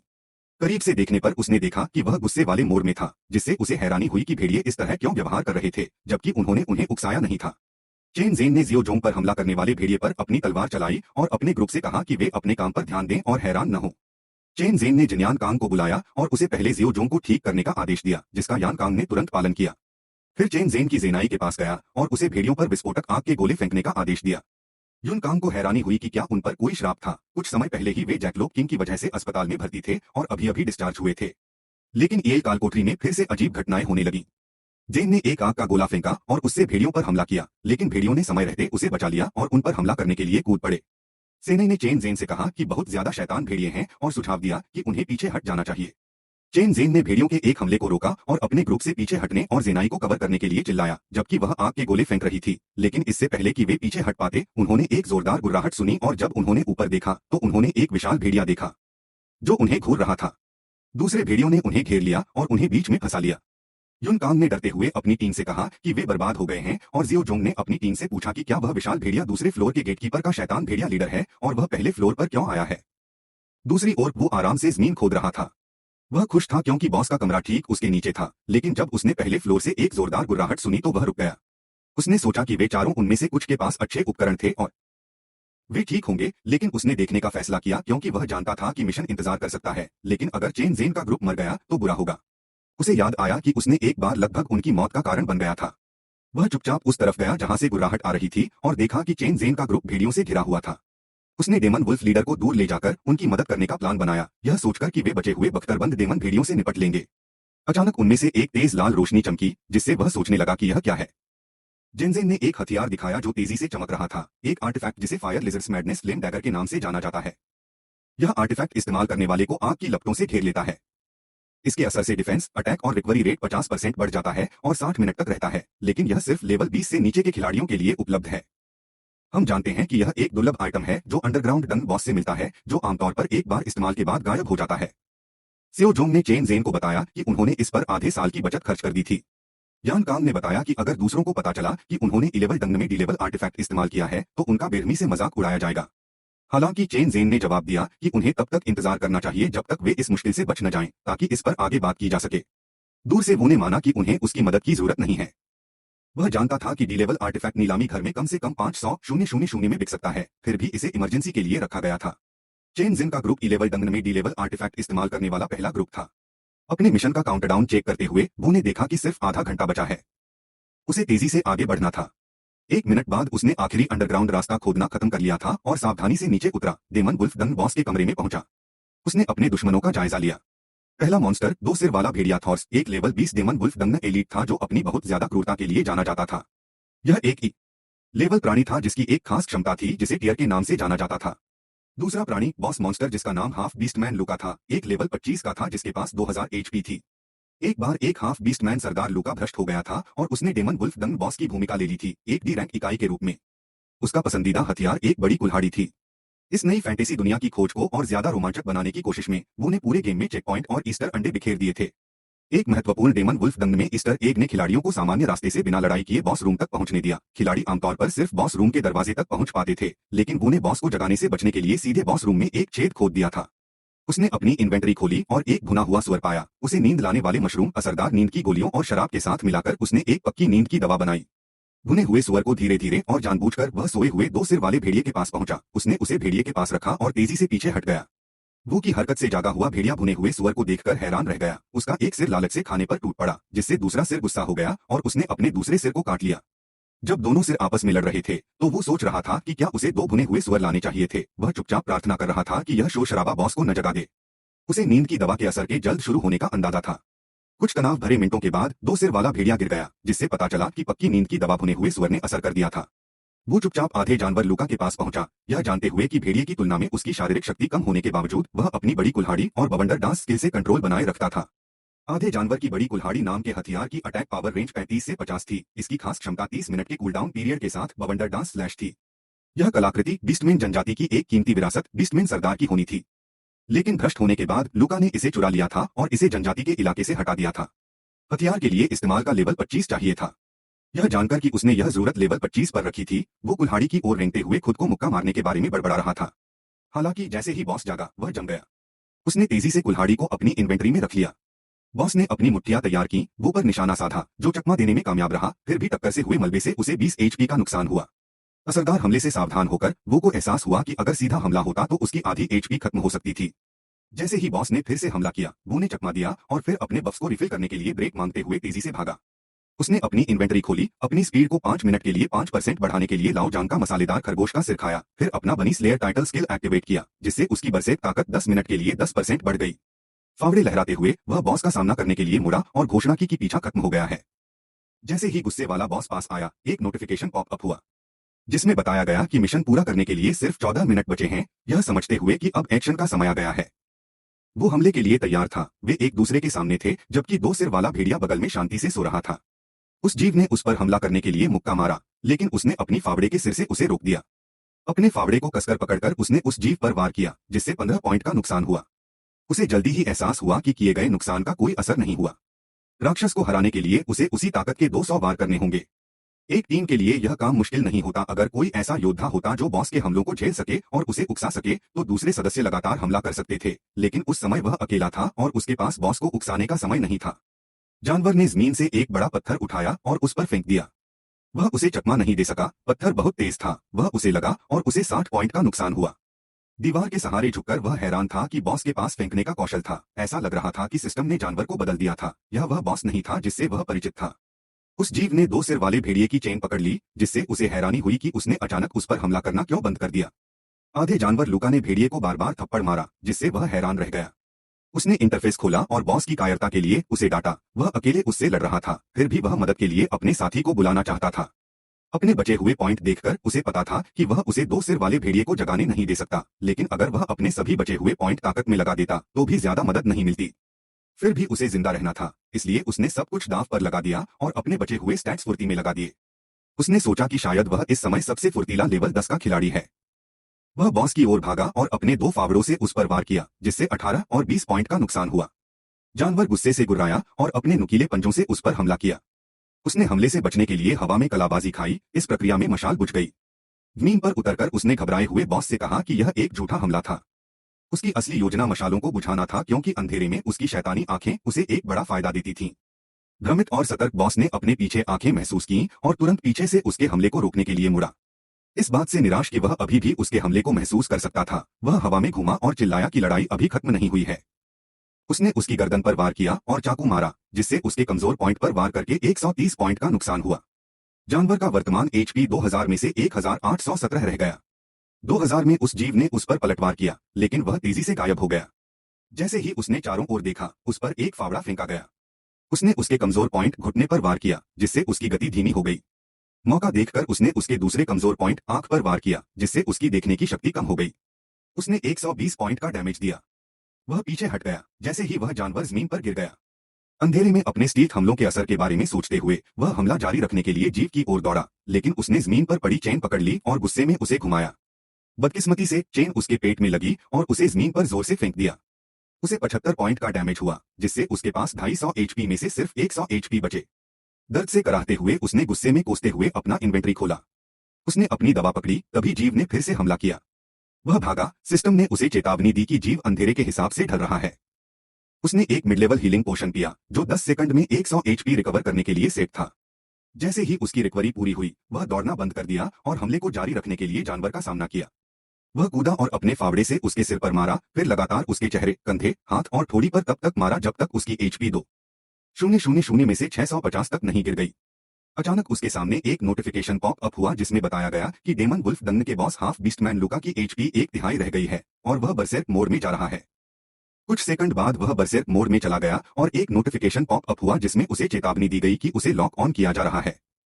उसने तेजी से मुक्का मारने की कोशिश में अपना मुक्का चलाया। वह चकमा नहीं दे पाया, लेकिन उसने अपने फावड़े से वार को रोका, लेकिन उसका फावड़ा टूट गया और मुक्का सीधे उसके पेट में लगा। पीछे फेंके जाने पर वह जोर से दीवार से टकराया, जिससे उसे 100 पॉइंट का क्रिटिकल डैमेज हुआ। बुरी तरह घायल होने के बावजूद वह समझ गया कि एक और वार जानलेवा हो सकता है। अचानक वह उसके ऊपर था, जानलेवा वार करने के लिए तैयार था, लेकिन वह सही समय पर एक तरफ लुढ़क गया। फिर वह खड़ा हुआ और अपने दुश्मन को यह कहकर चिढ़ाने लगा कि वह भी बरसेर्क मोड में जा सकता है। नोटिफिकेशन खोलकर उसने देखा कि उसके पास मिशन पूरा करने के लिए सिर्फ 4 मिनट और 30 सेकंड हैं और उसका बरसेर्क स्किल 12 सेकंड में तैयार हो जाएगा। अपना ट्रम्प कार्ड एक्टिवेट करते हुए उसने अपनी डेमन रेस ट्रांसफॉर्मेशन स्किल को चुना। जैसे ही वह धीरे धीरे एक डेमन रूप में बदल गया, उसके स्टैट्स अस्थायी रूप से बढ़ गए। 20% यह ट्रांसफॉर्मेशन सिर्फ 29 सेकंड तक चला, लेकिन उस दौरान उसकी एनर्जी ओवरफ्लो हो गई और उसे लगा कि अपने डेमन रूप में वह अकेले ही लेवल 30 के प्लेयर बीस्टमैन लूका को हरा सकता है। हालांकि गुस्से में स्टेट को अब भी अपनी आंखों में डर महसूस हो रहा था। वो बहुत बड़ा और खतरनाक हो गया था। उसने पत्थर उठाए और उन्हें लगातार फेंका, लेकिन वो बस शांति से उसकी तरफ चला। तभी एक बड़ा पत्थर उस पर लगने वाला था। उसने उसे एक हाथ से पकड़ा और कुचल दिया। फिर उसने बीस्टमैन लूका से पूछा कि क्या वह उस मार के लिए तैयार है जो हवा में उछलने वाली थी। वो ने बीस्टमैन लूका से दूरी कम कर ली और उसे चिढ़ाते हुए कहा कि वह उसके जोरदार मुक्के का स्वाद चखे। फिर उसने उसके चेहरे और चिन पर जोर से मुक्का मारा। हर मुक्के से 130 से 170 तक का नुकसान हुआ। उसे पता था कि उसके स्टेट ने उसे बहुत ताकत दी है, लेकिन यह समय बहुत कम था, सिर्फ 30 सेकंड। अगर वह इस समय में बॉस लूका को हराने में नाकाम रहा तो पासा फिर से पलट सकता था, इसलिए वह अपने दुश्मन को उबरने नहीं दे सकता था।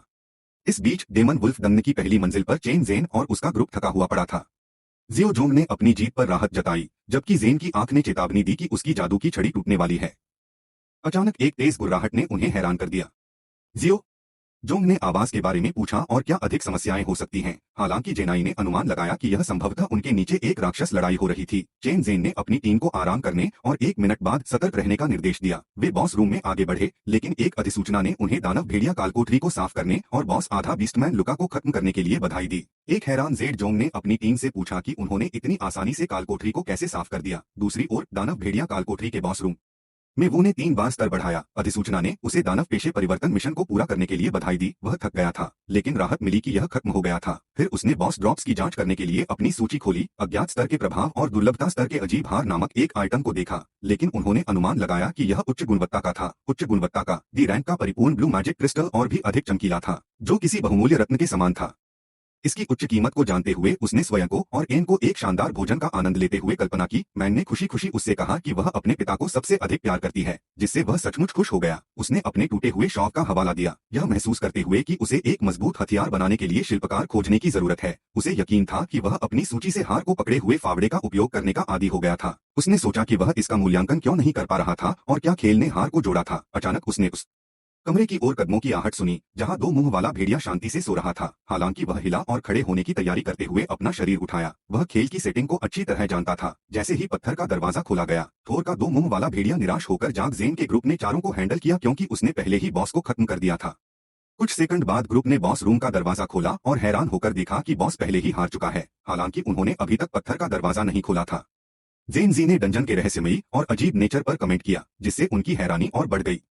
उनका शौक और गहरा हो गया जब उन्होंने आधे जानवर लुका को जमीन पर मरा हुआ पाया। जियो जांग ने अंदाजा लगाया कि 2 सिर वाले भेड़िए ने शायद बॉस को धोखा दिया होगा और मार दिया होगा। यह सुनकर भेड़िए ने गुस्से में उन पर हमला कर दिया। उन्होंने कहा कि डंजन न केवल अजीब था बल्कि पागल भी था। आखिरकार वे थोर के 2 सिर वाले भेड़िए को खत्म करने में कामयाब रहे। जियो जोंग ने अपनी टीम के सामने माना कि डंजन में उनके वेंचर से नेगेटिव प्रॉफिट हुआ था। उन्होंने एक आर्टिफैक्ट खो दिया था। उन्हें सिर्फ कुछ की रैंक मैजिक क्रिस्टल और कुछ ट्रैश आइटम मिले थे और उन्हें एक अच्छा हथियार भी नहीं मिला था। अचानक एक नोटिफिकेशन आया जिसमें बताया गया था कि डेमन वुल्फ डंजन के लिए उनका क्लियर टाइम 58 मिनट और 2 सेकंड था, जिसने पिछला रिकॉर्ड तोड़ दिया। सिस्टम इस खबर को ग्लोबली अनाउंस करने के लिए सेट था और इसने उनसे पूछा कि क्या वे अपनी पहचान छिपाना चाहते हैं। वे कुछ देर के लिए चुप हो गए, लेकिन चेन जिन ने अपनी पहचान न छिपाने का फैसला किया। फिर नोटिफिकेशन में पूछा गया कि क्या वे अपने स्क्वाड को एक अच्छा नाम देना चाहते हैं। चेनजी ने फ्लेम लिजर्ड स्क्वाड का सुझाव दिया। एक ग्लोबल अनाउंसमेंट के तुरंत बाद फ्लेम लिजर्ड स्क्वाड ने शेन चेन जिन का जायो जोंग की जिनाई जय यानकांग और जान वू को 58 मिनट और 2 सेकंड के क्लियर टाइम के साथ डेमन वुल्फ डंजन्स का रिकॉर्ड तोड़ने के लिए बधाई दी। अनाउंसमेंट पढ़ने पर हर टीम मेंबर को वुल्फ हंटर का टाइटल मिला। दूसरे खिलाड़ी इंप्रेस हुए, भले ही उन्हें पता जिन चीजों का इस्तेमाल किया था, वे अभी भी 58 मिनट में काम पूरा होने के समय से हैरान थे। जियो जोंग ने चेन शिन से कहा कि उनकी फेम उन्हें कुछ टॉप गिल्ड में जगह दिला सकती है। इंटरफेस ने उन्हें बताया कि वुल्फ हंटर टाइटल, जिससे उनकी अटैक पावर 7% बढ़ गई थी, उन्हें 1 घंटे के अंदर डेमन वुल्फ डंग को क्लियर करने पर मिला था। उन्होंने देखा कि वो पहली मंजिल पर खुदाई कर रहा था और अंदाजा लगाया कि उसने डंग में जरूर कुछ बड़ा हासिल किया होगा। उन्होंने जमीन पर कुछ क्रिस्टल भी देखे। सियो जंग नाराज था। उसने वो पर इतने लंबे समय तक खुदाई करने के बाद भी इतने कम क्रिस्टल निकालने का आरोप लगाया।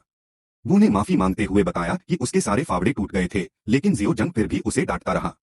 उसने एक नाकाबिल खोदने वाले के साथ अपनी खराब किस्मत और इस बात की शिकायत की कि जादुई क्रिस्टल की कम संख्या उनके इस्तेमाल किए गए पोषण का खर्च भी पूरा नहीं कर सकती। जियो जोंग ने वो को याद दिलाया कि उन्होंने उसे टाइटल मुफ्त में लेने दिया था, इसलिए उन्होंने सारे जादुई क्रिस्टल ले लिए और उसे पीछे छोड़ दिया। हालांकि जेनाई वापस मुड़ी और उसे इंतजार करने को कहा। उसने वादे के मुताबिक उसे एक क्रिस्टल दिया। उसने उसे धन्यवाद दिया, उसका नाम पूछा और पूछा कि क्या वह फोन नंबर एक्सचेंज करना चाहेगी। उसने अपना परिचय क्यूई जेनजी के रूप में दिया और उसे अपना नंबर दिया। जेनजी ने उसे जल्दी से डंग छोड़ने की सलाह दी क्योंकि यह बंद होने वाला था, जिससे वह सहमत हो गया। डंग के बाहर खिलाड़ी हैरान थे कि स्क्वाड अभी तक बाहर क्यों नहीं आया था। जब दरवाजा धीरे धीरे खुला तो भीड़ में खुशी की लहर दौड़ गई। उन्होंने स्क्वाड को घेर लिया, गिल्ड के लिए इनविटेशन दिए, डंग क्लियर करने के रहस्य खरीदने की कोशिश की और उनके पास मौजूद किसी भी कीमती चीज को खरीदने की पेशकश की। भीड़ वाली जगहों के बजाय अकेले रहना पसंद करते हुए वह किसी का ध्यान खींचे बिना खिसक गया। चेन जेन के ग्रुप और डंग गेट पर भीड़ को पीछे छोड़ दिया। उसे रुकने के लिए एक शांत जगह मिली। उसे भरोसा था कि उसे कोई परेशान नहीं करेगा। उसने गेम इंटरफेस खोला। उसे पता था कि उसने प्रोफेशन बदलने का मिशन पूरा कर लिया है, जिसका मतलब था कि अब वह प्रोफेशन बदल सकता है। वह जानता था कि डेमन वॉरियर्स अपनी ताकत और डिफेंस के लिए जाने जाते थे। उनके शरीर पत्थर जितने सख्त होते थे जिन्हें कुछ ही हथियार नुकसान पहुंचा सकते थे। दूसरी ओर डेमन हंटर्स में बहुत ज्यादा एजिलिटी और अटैक पावर होती थी, जो सारी एजिलिटी को अटैक पावर में बदलने में सक्षम थे, जिससे उनके दुश्मन डर जाते थे। आखिर में डेमन वॉरलॉक अपनी शक्तिशाली आत्माओं, अलग अलग हीलिंग मंत्रों में विशेषज्ञता और मौत की आत्माओं और कंकालों को बुलाने की क्षमता के लिए मशहूर थे। एक शक्तिशाली डेमन वॉरलॉक अकेले ही पूरी सेना का सामना कर सकता था। तुला राशि का होने के कारण उसे अक्सर फैसले लेने में मुश्किल होती थी। वह समझ गया था कि एक डेमन वॉरियर असल में एक टैंक था, एक डेमन हंटर एक आक्रामक हत्यारे जैसा था और एक डेमन वॉरलॉक वह ज्यादातर एक समनर था। वह चाहता था कि वह तीनों को चुन सके और सोच रहा था कि क्या यह संभव है। नोटिफिकेशन ने उसे बताया कि वह केवल एक प्रोफेशन चुन सकता है जब तक कि उसे हीरो सर्टिफिकेट न मिल जाए जो उसे एक अतिरिक्त प्रोफेशन चुनने की अनुमति देगा। उसे शक था कि हीरो सर्टिफिकेट पाने के लिए देवी की मदद की जरूरत होगी, लेकिन उसने फिलहाल उससे मिलने का फैसला नहीं किया क्योंकि उसे देखकर उसके गुस्से का डर था। उसने डेमन हंटर को चुना, यह मानते हुए कि यह उसके लिए सबसे उपयुक्त था क्योंकि यह उसे जरूरत पड़ने पर अपनी सारी एजिलिटी को अटैक पावर में बदलने की अनुमति देता था। एक तेज रोशनी ने उसे घेर लिया क्योंकि नोटिफिकेशन ने उसके प्रोफेशन को डेमन हंटर में बदलने की पुष्टि की, यह बताते हुए कि उसके एट्रीब्यूट बदल गए थे। उसका वर्तमान लेवल 13 था और अगले लेवल के लिए 380 में से 120 एक्सपीरियंस पॉइंट थे। उसके पास रैबिट हंटर और वुल्फ हंटर के टाइटल थे। उसके हेल्थ पॉइंट 300, मोना पॉइंट 150 थे और उसकी सटा रेंथ और एजिलिटी 28 बढ़ गई थी। फिजिक 14, विजडम 12, सेंस 13, 3 बिना बांटे गए एट्रीब्यूट पॉइंट बचे थे। उसे हंट मार्क नाम का एक नया स्किल भी मिला जो डेमन हंटर को मार्क की अवधि के भीतर एक टारगेट को टैग करने की अनुमति देता था। हंटर को टारगेट की लोकेशन का पता चल जाएगा, मॉन्स्टर को दोगुना डैमेज होगा और अटैक करने पर उसके कमजोर पॉइंट का पता चलेगा। यह क्षमता एक बार में केवल एक टारगेट को मार्क कर सकती थी, लेकिन मार्क किए गए टारगेट को मारने पर हंट मार्क स्किल का कूलडाउन रीसेट हो जाएगा। टारगेट को मारने में विफलता पर 24 घंटे का कूलडाउन शुरू हो जाएगा और स्किल को एक्टिवेट करने के लिए 50 माना पॉइंट की जरूरत होगी। वह हंट मार्क स्किल पाकर बहुत खुश था। इसे सोलो ड्यूल के लिए असाधारण रूप से उपयोगी मानते हुए इस बीच प्लेयर एसोसिएशन मैनेजमेंट सेंटर में बी ने एलक्यू को बताया कि goddess martial artist guild skyline trees western battleground में डार्क एल्व्स के खिलाफ बड़े पैमाने पर लड़ाई में लगी हुई थी। दुख की बात है कि 40 खिलाड़ी मारे गए थे। गॉडेस मार्शल आर्टिस्ट गायब हो गया था और क्लैन का कोलीडर मारा गया था।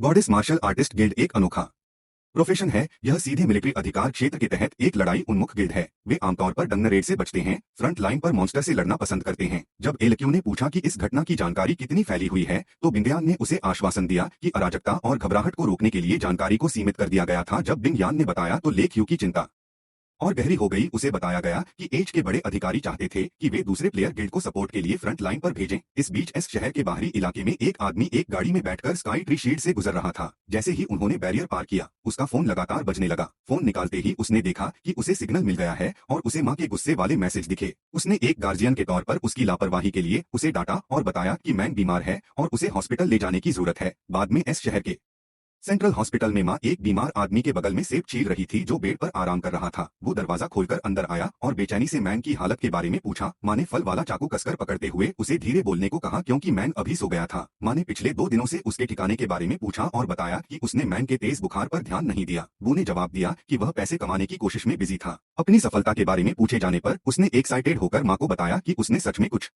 पैसे कमा लिए हैं। उसने आखिरकार किराया, मेडिकल फीस, पानी की लीक की मरम्मत और उस टीवी का खर्च देने में सक्षम होने पर राहत महसूस की जिसे मैन ने खराब कर दिया था। शक करते हुए मां ने बताया कि इतने सालों से उसकी मकान मालकिन होने के नाते उसने उसे सिर्फ नुकसान उठाते देखा है और कभी पैसे कमाते नहीं देखा। फिर वो ने अपनी इन्वेंट्री से परफेक्ट नीले क्रिस्टल निकाले और सुझाव दिया कि वह उन्हें बेच दे, यह मानते हुए कि यह काफी होगा। मां ने पूछा कि क्या वह दंग गया था, लेकिन वो ने बस इतना जवाब दिया कि वह एक माइनर बनना चाहता है। अचानक दरवाजे पर दस्तक हुई। एक नर्स ने पूछा कि उनमें से कौन मैन का परिवार का सदस्य है क्योंकि डॉक्टर जू को कुछ जानकारी शेयर करनी थी। वो और मां दोनों ने एक साथ जवाब दिया। एक पल की बिना बोले हैरानी के बाद वो ने सुझाव दिया कि उसे जाना चाहिए। कुछ मिनट बाद वह खुद को जे के ऑफिस में पाया। डॉक्टर ने मैन की डायग्नोसिस देने से पहले उसे खुद को तैयार करने की सलाह दी। हैरान होकर वो ने डायग्नोसिस पढ़ा जिसमें मैन के शरीर में मैजिक एलिमेंट सिंड्रोम के अनुसार मैजिक एलिमेंट का हाई लेवल दिखाया गया था। एक समय कैंसर इंसानियत का सबसे बड़ा हेल्थ डर था। अब नए युग में मैजिक एलिमेंट सिंड्रोम ने वह जगह ले ली थी। जब से गेम ने धरती पर हमला किया था, हवा में सिर्फ नाइट्रोजन, ऑक्सीजन और कार्बन डाइऑक्साइड ही नहीं बल्कि एक नया पार्टिकल भी था जिसे मैजिक एलिमेंट के नाम से जाना जाता है।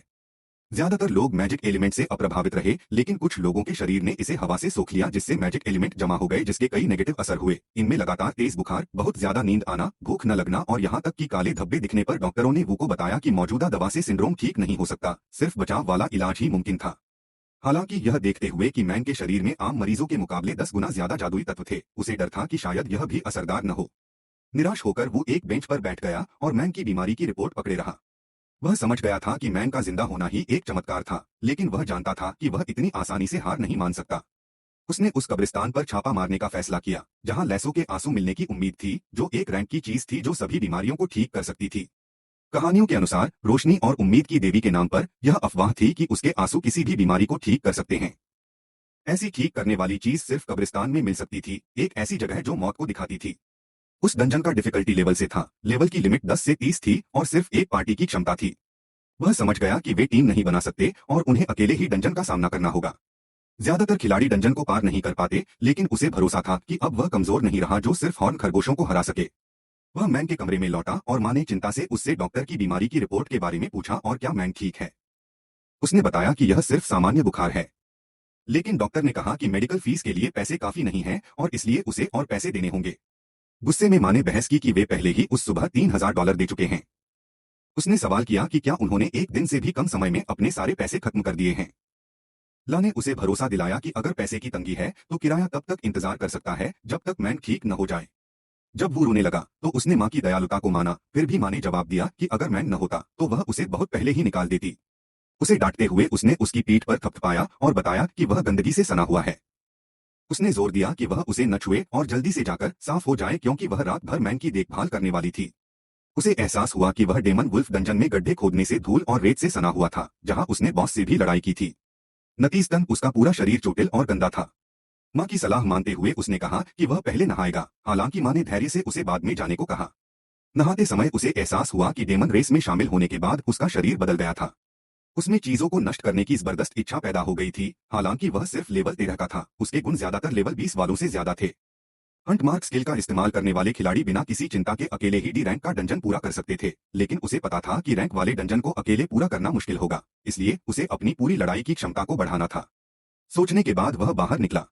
इस सिटी की चांद और स्ट्रीट एक हलचल वाला बिजनेस डिस्ट्रिक्ट था जहां खिलाड़ी हथियार खरीदते और बेचते थे। जैसे ही वह सड़क पर चल रहा था, उसने एक पिंजरे में बंद राक्षस के रोने की आवाज सुनी। बेचने वाला एक महिला को समझा रहा था कि वे जो पालतू जानवर बेच रहे हैं वह बहुत सुरक्षित है। फिर उसने एक बटन दबाया और महिला को भी ऐसा ही करने को कहा। राक्षस को बिजली का झटका लगा और वह अपने पिंजरे में बुरी तरह घायल होकर गिर गया।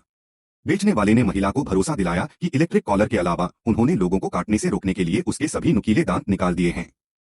संतुष्ट होकर महिला खरीदने के लिए मान गई। उसे पता था कि धरती अब वैसी नहीं रही जैसी पहले थी, फिर भी इंसान वैसे ही थे। 1 मिनट बाद वह मैजिक क्रिस्टल एक्सचेंज स्टोर पर पहुंचा। क्रिस्टल की एक्सचेंज रेट देखते हुए उसने देखा कि रेट गिर गए हैं। दूसरे खिलाड़ियों ने भी निराशा जताई, लेकिन वे समझ गए कि उनके पास कोई और ऑप्शन नहीं है क्योंकि ज्यादा से ज्यादा खिलाड़ी डंजन रेट कर रहे थे। उसने अपना इन्वेंटरी खोला और कई क्रिस्टल निकाले। कर्मचारी ने उसका स्वागत किया और बताया कि रैंक मैजिक क्रिस्टल की मौजूदा कीमत 455 है और डी रैंक की 965 है। फिर उसने पूछा कि क्या वह एक्सचेंज के साथ आगे बढ़ना चाहता है। रुककर उसने कर्मचारी को बताया कि उसके पास एक और मैजिक क्रिस्टल है। उसे दिखाने के बाद उसने उसकी कीमत के बारे में पूछा। कर्मचारी उसे देखकर हैरान रह गया और उसने ध्यान से उसकी जांच की। उसे बताया गया कि यह एक डी रैंक का परफेक्ट मैजिक क्रिस्टल है। अचानक उसके पीछे एक आदमी ने दुख जताया कि यह सिर्फ एक डी रैंक का परफेक्ट मैजिक क्रिस्टल है जो सिर्फ डी रैंक का हथियार बनाने के लिए अच्छा है। उस आदमी ने आगे कहा कि 6 महीने पहले ऐसे क्रिस्टल की बहुत ज्यादा मांग होती और लोग इसे खरीदने के लिए बेताब रहते, इसलिए इसकी कीमत ज्यादा होती। कर्मचारी ने क्रिस्टल के लिए $10,000 ऑफर किए और उसकी राय पूछी। वह मान गया और कहा कि कोई दिक्कत नहीं है।